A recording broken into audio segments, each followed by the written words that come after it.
Abonnez-vous et cliquez aussi sur la petite cloche de notification pour ne rien rater de nos prochaines vidéos.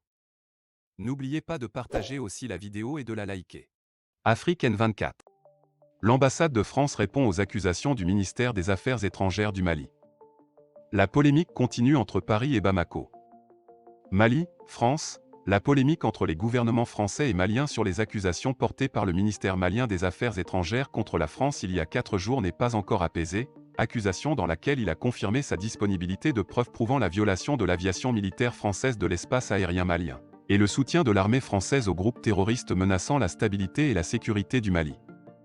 L'élément nouveau de cette polémique a été une réponse de l'ambassade de France au ministère malien des Affaires étrangères, dans laquelle l'ambassade a confirmé: la France a libéré de nombreuses villes maliennes tombées aux mains de terroristes, qui ont interdit l'éducation, institué des meurtres et les châtiments corporels, notamment dans les villes de Tombouctou et de Gaoua.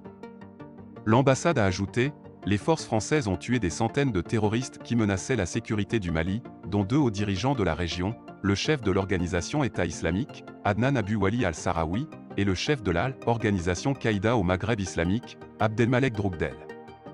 L'ambassade de France a nié, dans des tweets sur Twitter, que la France a soutenu des groupes terroristes, directement ou indirectement, au cours des 9 années qui se sont écoulées depuis la présence militaire française au Mali. L'ambassade de France a ajouté que 53 militaires français sont morts au Mali, dont la tâche principale était de combattre les groupes terroristes, soulignant que la France a subi ces dernières années des attentats terroristes meurtriers sur son territoire et que les terroristes restent ses principaux ennemis, autour du monde.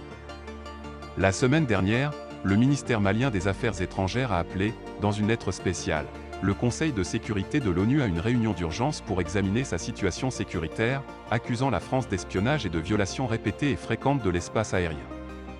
Le Mali a confirmé qu'il disposait de plusieurs preuves que la violation flagrante de l'espace aérien malien par l'aviation française visait à collecter des informations de renseignement au profit de groupes terroristes opérant dans la région du Sahel et à larguer des armes et des munitions sur ces groupes depuis les airs. Le Mali a envoyé son message au Conseil de sécurité de l'ONU, coïncidant avec la sortie définitive de la France du Mali, après plus de 9 ans de sa présence militaire dans le pays soldé pas un fiasco total.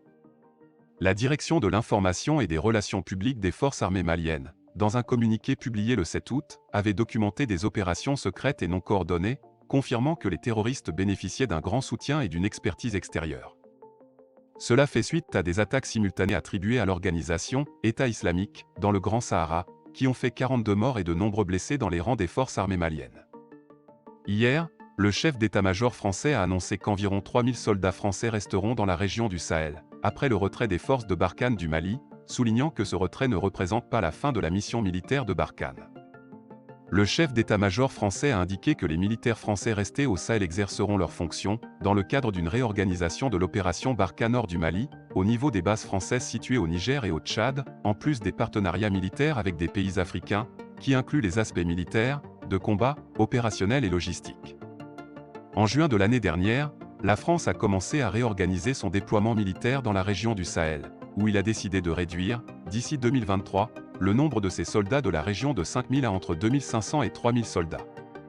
Quels sont les intérêts économiques et industriels français au Mali? Sel, or, calcaire. Voilà autant de ressources minières exploitées au Mali et qui attirent des investisseurs de divers horizons.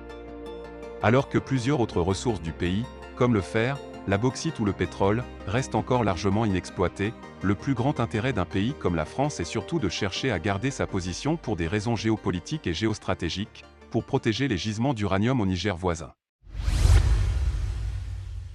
Likez la vidéo si ce n'est pas déjà fait. Laissez aussi votre point de vue en commentaire.